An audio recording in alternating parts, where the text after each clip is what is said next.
What is the story that strangers, waiters, bus passengers, cashiers, etc. probably tell that involves you?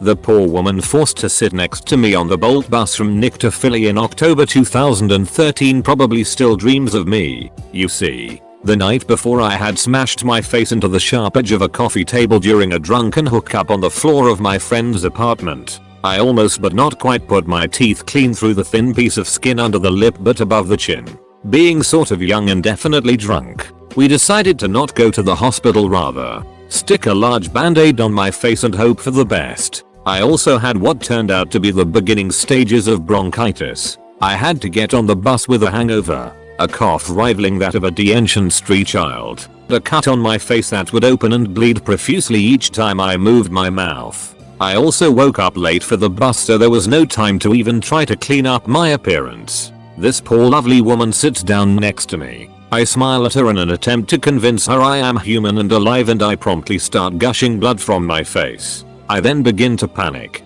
which sets off a coughing fit. Blood gets into my mouth, and despite my best efforts to cover my mouth, the chaos of the situation prevailed and I basically sputtered aerosolized blood all over our little shared area of the bus. There was nowhere for this sweet angel of a woman to go, and so she was forced to sit next to me for the whole 3-hour drive. The pressure of this horrifically awkward interaction proved too much for me, and so I decided my best course of action was to knock myself out with cough medicine and wait for either death or my ride to pick me up at the bus stop. Mercifully, sleep took me after 10 minutes of determined silence from both of us. I made it home and spent the following week in bed. I also have a scar on my chin. Thank you for the gold and the commiseration, Reddit. The scar on my chin is fading. The emotional scars are much more persistent. While living in Japan, I often have what you'd call second language exhaustion. I guess I can understand most of what people say in Japanese and converse well enough, but at the end of a long day my mind gets tired out and it all just sounds like gibberish. Let me tell you, it's a bizarre feeling to look someone in the face and think 2 hours ago I understood everything you were saying. When the heck did you start sounding like Charlie Brown's grandma? At times like that, when people talk to me, my mouth just starts throwing out random phrases that make no sense at all, or I accidentally use phrases that sound similar to the ones I should be saying. Some of my worst cringe moments. At the supermarket. Employee, bowing, Irashimasu, welcome to the store. Me, bowing back, Irashimasu, welcome to the store. Talking to a guy friend. What I meant to say, Jiaozu, wow, you're good at this. What I said, Josie, wow, you're a woman. After a meal with friends. Pointing at my full stomach. What I meant to say, ha, I pay neck, I'm so full, you know. What I said, ha, a pay neck, I've sure got some nice boobs. Am I right, guys? Edit. How could I forget probably the worst one? On seeing a cute baby. What I meant to say, kawaii, or how cute. What I said, kawaii, how scary. Probably bus driver passengers. I was running after the bus. Driver stopped and I face planted right in front of everyone. I got back up, lost my footing on the step to get into the bus and fell backwards and hit my head on the pavement. The driver dropped me at the hospital. One time in high school I accidentally ended up taking a Latin test when I am not in a Latin class. I was too embarrassed to leave the classroom, so I pretended to think hard about each question and then just wrote random answers. I figured I could just turn in the test and leave without anyone realizing until after I left that I wasn't in that class. Except when I went to turn it in, the teacher happened to look down at my paper, looked up at me and realized I wasn't in the class, then looked down at my answers again and just said, oh. Never in my life have I felt so much disappointment aimed at me than that one. I was so embarrassed. But I like to think that that teacher now has a funny story about the idiot who came into the wrong class and took the test anyways. Right as I left the grocery store, the skies opened up and water poured down. I ran to my car in a nearly blinding rain, grabbed the driver's side door and yanked the handle. It didn't open. As I got soaked, I yanked and yanked and yanked, but it wouldn't open.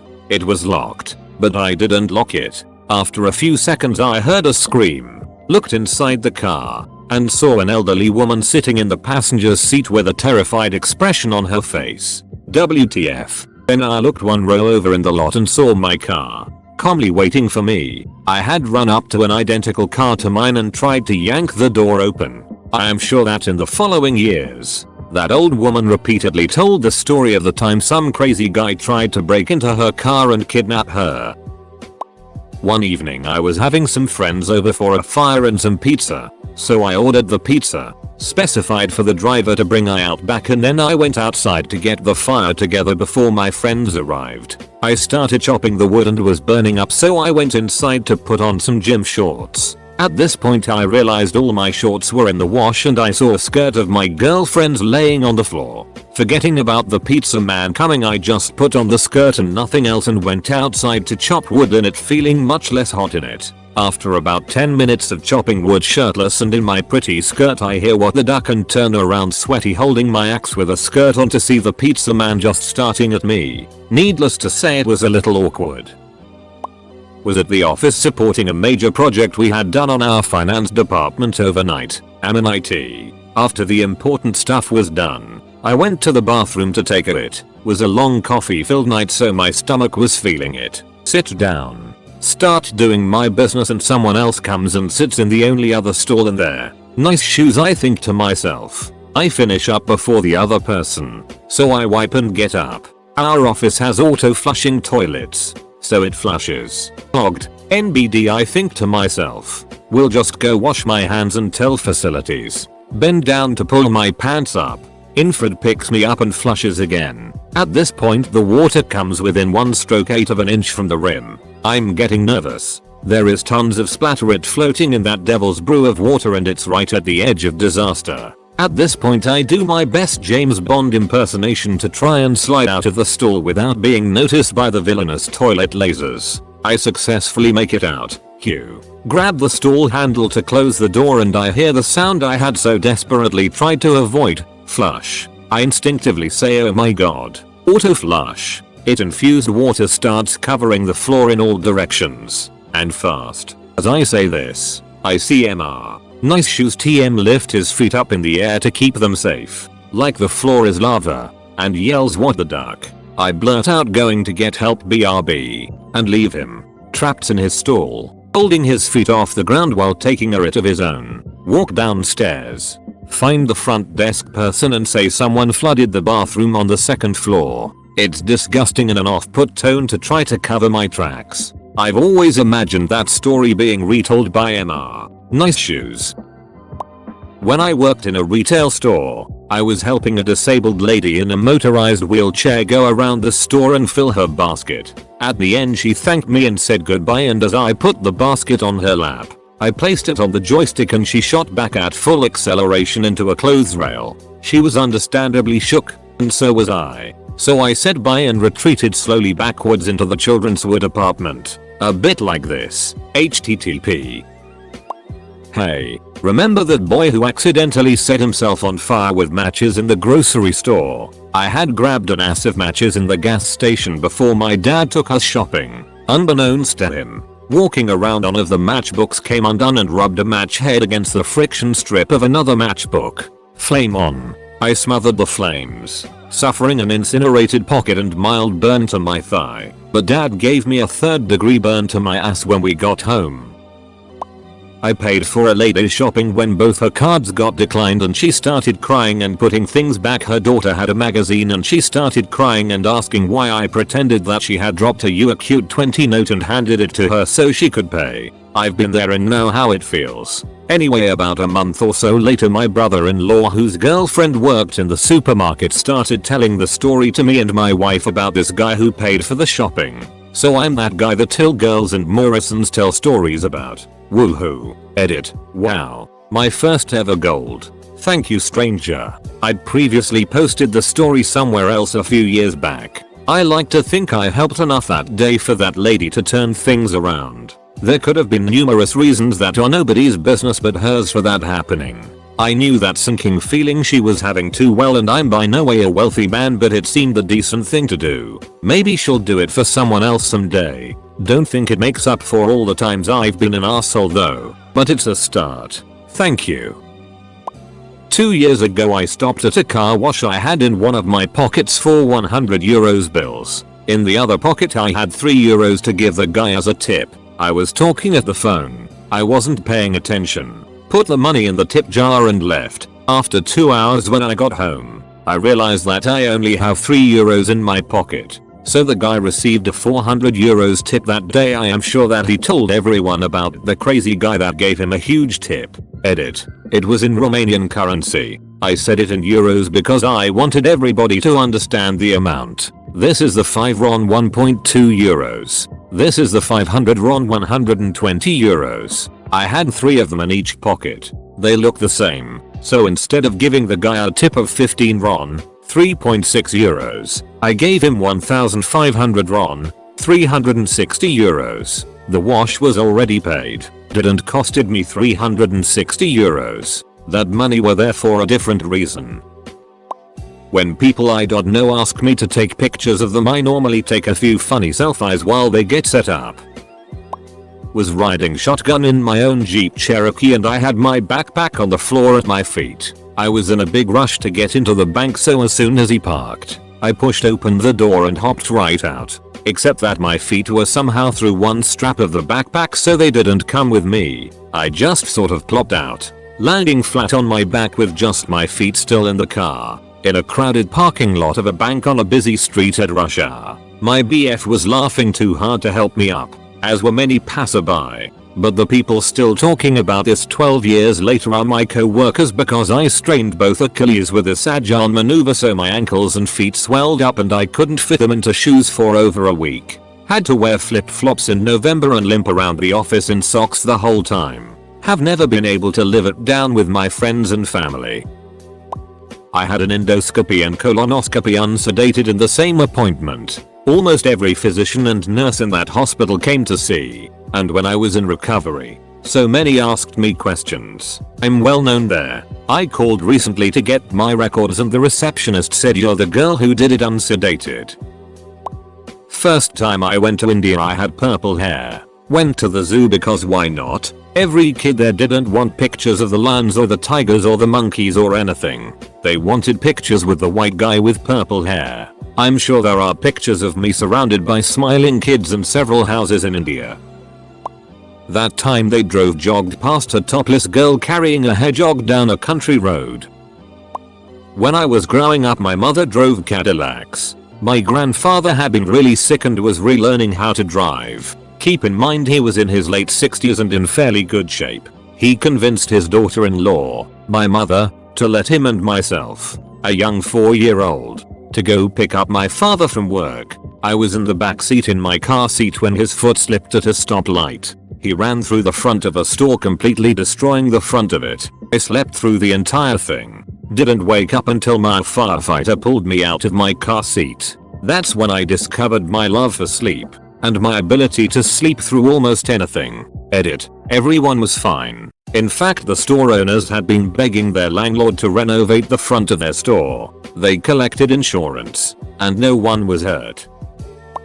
My friends and I went camping up in the mountains one summer. We all took shrooms and our trip sitter drove us, high as a kite and bringing along the trusty old bong, to this beautiful beach by a lake, because it was legal to do so there and just because we felt like it. We all took off our bikini tops. I'm from the tropics and this lake was formed from glacial water, so I didn't run in to swim and splash around as the rest of my friends did. I probably would have cramped and drowned had I tried. It's the middle of summer. There are people everywhere at this primo vacation location and my group wasn't particularly well hidden. I'm bong sitting and hitting while my friends splash around and dunk themselves in the crystal clear icy lake. A nice family walks by while my friends are a ways into the water. I'm still on dry land, both tits out, off my mind from these particularly potent mushrooms, trying not to piss myself laughing at what these strangers saw. A tiny ethnic girl, half naked, hunched over a glass bong, trying and failing to hide it with her body, crying with laughter. At my big Tesco a few years ago, I was a uni student, so times were hard. Tesco has an offer for 1 kilogram of Cathedral City, which was Acute 6 but had been reduced by Acute 1. I was a cheeseaholic, so I thought it was a pretty good deal. I got to the counter and instead of being reduced by Acute 1 it was reduced to Acute 1. I went back and bought 10 kilograms worth. In Japan, when you want a waiter you say sumimasen. Well, I ask my friend who is closer to the view of our waitress to turn and say sumimasen. He turns and there is a guy right there who he kinda quietly and directly says it to. It wasn't our waitress, but he responds, "Yes, what would you like?" in English. Food gets ordered, asks us where we are from, and welcomes us to Japan. Then he walks back to his table. My friend got another customer of the place to order food for us and went back to his table of like 15 co-workers. We laughed when we realized what happened. They laughed when he told his table. It was a good time. Parked my smart car in a Tesco car park. Got out and proceeded to walk to the shop entrance. I pressed the lock on my key and turned round to check that it locked. Then I see my car rolling backwards across 2 lanes of traffic, narrowly missing numerous vehicles. So I sprint to try and catch up with it whilst screaming every swear word I know and multiple people watching the whole thing unfold. For some reason I thought I'd be able to run the length of the car park and stop the vehicle, but I get about 3 feet away before it rolls into another parked car and grinds to a halt. Lots of people saw. My dad used to drive a bus where the front window was sloped rather than being flat and left a very large open area above the engine. During the winter that area got very warm and was large enough for me to lie down in and read or fall asleep. There was a few times that passengers stopped what they were doing when they saw me in there and had to be prompted. My friend and I threw a party in a restaurant. Included in that party was my friend's very expensive Afghan hound. But we'd agreed beforehand that the dog was to go home a few hours early so it wouldn't get stress bored. So we had a deal with another friend, who was a cab driver, to pick up the dog and then take it home for us. A lot of people who were outside that night witnessed 2 folks hail down a cab, put their expensive dog inside and then watch the car drive away. I flew home the other week with a nasty cold. All was well and good until the descent. My ears didn't pop. The whole way down I was crying and writhing in agony, grasping at my face and pulling my ears, trying desperately to make them pop. In amongst it all I noticed the people in my row were looking at me like I was possessed and leaning as far away from me as possible. Well, I have weird reactions to coming out of anesthesia. I always forget where I am. And if a relative isn't in the room with me I panic and try to escape.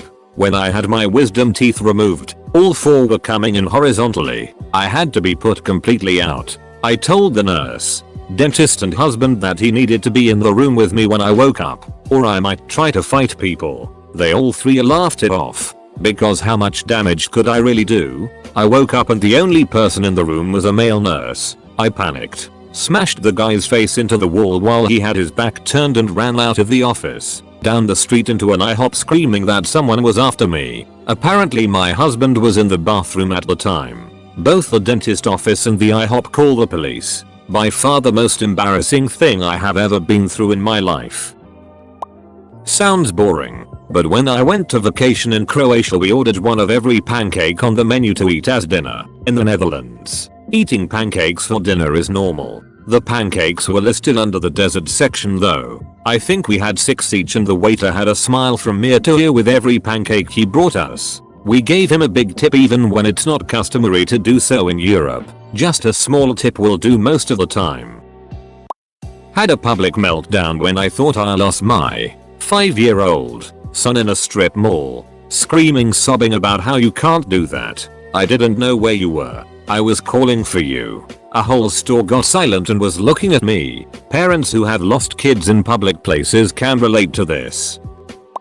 When I was very young, like 3 or 4 one summer at camp, for whatever reason, instead of changing into a swimsuit to go swimming, I stripped naked and sprinted 3 laps around the camp. Then I went back into the changing room, got into my swimsuit, and continued as though nothing had happened. 10 years later, my brother starts college. He's doing an icebreaker with some of the girls in his dorm, and they are discussing weird things they've seen. One of the girls gets up and says one time at summer camp, many years ago.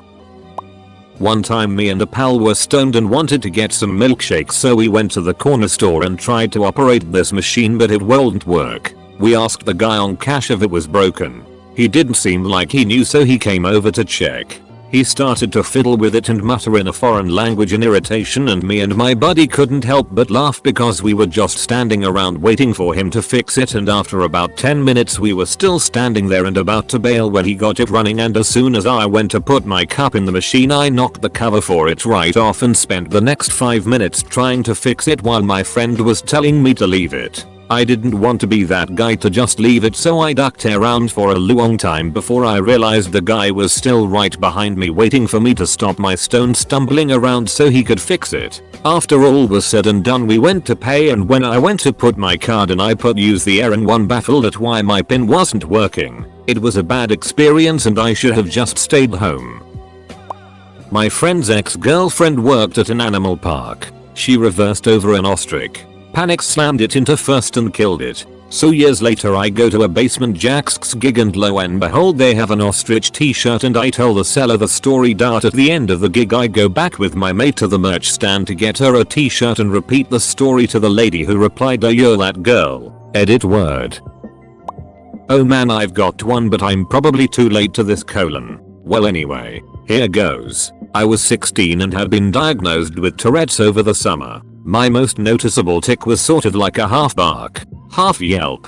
I don't know how else to describe it. I developed a real social anxiety pretty quickly and hated going out in public. Anyway, my parents convinced me on Christmas to go and see the movie Avatar with them. It was getting great reviews, and despite not having seen a movie since my diagnosis, they convinced me I wouldn't disrupt anyone and that we'd get there early and sit in the back corner away from most other moviegoers. So we did exactly that, and I sit in the very back right corner of the theater.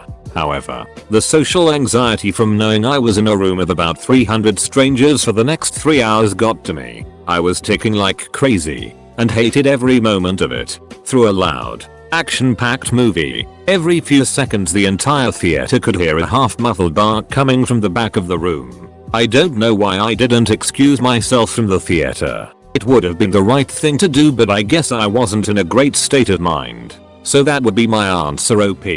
I'm sure that somewhere, somebody who was in that theater tells friends the story of how they had to sit through the Avatar premiere while this kid in the back of the theater couldn't stop barking.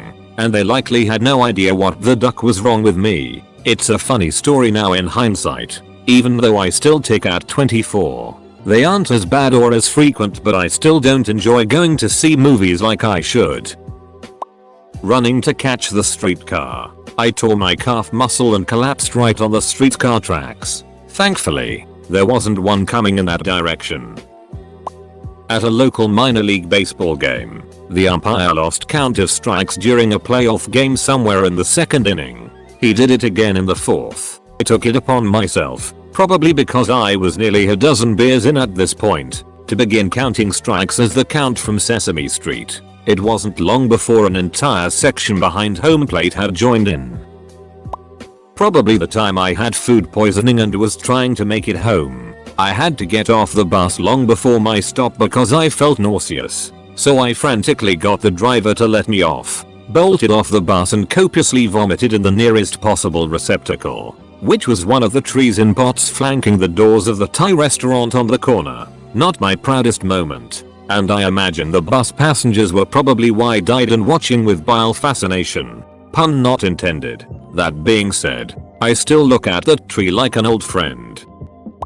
On one of my first days on the job as delivery guy driving around in a van, one of the packages was addressed to an old people's home that was also partially a mental institution. I parked the van in front of the entrance of the building and went in the back of the car to get the parcel. When I entered, the wind blew the loading door shut and locked me in the back of the van. The handle on the inside was broken, so I couldn't open it. I started banging on the walls of the van and asked if someone could let me out. But since it was also a mental institution, people apparently thought I was some mental patient that tried to escape out of the car. After a minute or two of banging on the car and asking for help, someone hesitantly opened the door and asked what was going on. When I got out, Several people had gathered to see who was in the car and whether I was actually crazy or not. I've never been more embarrassed in my life. This just happened a week ago. I was out drinking with my friends and I wanted to leave for the next bar because it is closer to my home. And I knew I would be struggling during the walk stumble. As I leave the bar, a bachelorette party on one of those pub crawler things, cart with 10 or so seats where everyone pedals to make it move, drove by. They were going my way so I hopped on for a quick ride. I don't know what was said, but as we passed my destination I hopped off without them stopping and went about my night. I like to think that I was the highlight of their night.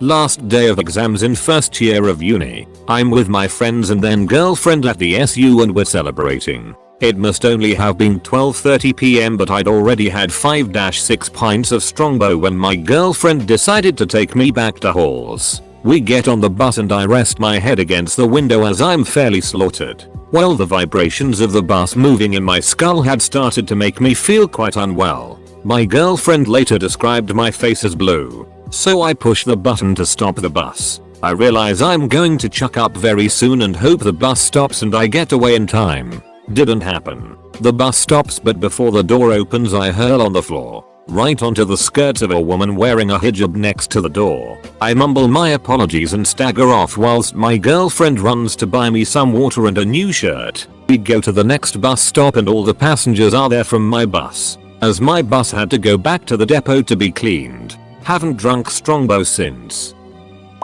Seeing a guy go off the high dive or platform at a swimming pool and landing so flat on his face that the sound silenced everybody and the lifeguards got out of their chairs. Then he just swam to the side and got out, laughing about it. It should have killed him. I'm that diver. I competed at a higher level through college. What I enjoyed doing at a public pool was what we called suicide dives or clown dives. Dives that look like you completely screwed up and land horribly. Of course there are tricks to it that make it appear far worse than what the diver is actually experiencing. To see why I didn't get hurt, you would have to watch it from underwater when I enter. But for everyone above the water, it's a great illusion. I called one the ski jump suicide. I would jump off the platform in the Olympic ski jumper position and hold that all the way to the water. Off 10 meters it looks insane. I like to think that maybe a few service personnel here or there remember me as the nice guy who was pleasant and polite to them and gave them a decent tip. Every day that I worked for years I would buy a sandwich from a restaurant and a single banana from the adjacent Target. I was the banana man. The counter staff at the local McDonald's probably remembers when my daughter activated the tea dispenser handle and the entire thing came off in her hand. There was a brief tea flood, which we had to cope with by putting my cup under the hole until it was almost full, then quickly switching to her cup while emptying mine into the drain under the soda fountain. Back and forth until the tea level fell to below the level of the hole. A guy fell backwards down a huge flight of concrete stairs and whilst everyone was freaking out I did all the stabilize, comfort, call ambulance stuff. A few people came up and thanked me for helping. It's my uncle but he walked into the bank and started talking to the teller and just hit himself and kept hitting himself. He asked if they wanted help cleaning up and they told him to leave. I cut her off after her 5th drink. She gets upset and leaves. I catch her not even 10 minutes later with 3 new drinks bought by some guy. Kick her out again with her new friend. She returns again and is actually stealing other people's drinks. It wasn't until I threatened to call the cops that she finally left for good. I would be surprised if she made it home safe or even alive. Not my proudest moment. About a week ago I was at the gym. I do my usual workout and then grab a towel and strip down and head to the steam room. Chilling in the steam room for my normal 15 minutes while walking to the area with the scales. The combination of wet shower floors and my wet feet from the steam room, I ate it. But not a normal slip. Oh, this had to be dramatic. I felt my body going so I reached my hands out to try and grab the wall. The way I moved it caused my towel to come undone. Then my legs started going and I probably looked like Shaggy from Scooby-Doo when he starts to run. Legs were everywhere. Next thing I knew I was on the ground and the cleaning dude comes by and just says careful. You gotta be careful as I'm laying buck-ass naked on this wet gym floor. I got up and realized at least 5 dudes saw me. I was walking down the street in my hometown one afternoon back in my high school days. I can't remember why, but I was having a bad day and complaining to my friend about it as we walked. I finally exclaimed, "This day can't get any worse," literally as the words left my mouth. Someone in a car driving by launched a basketball out the passenger window, nailing me square in the face. I was in the downtown area of my town, with a number of outdoor eateries and coffee shops nearby. A ton of people saw and busted out laughing as my day did. Somehow, get even worse.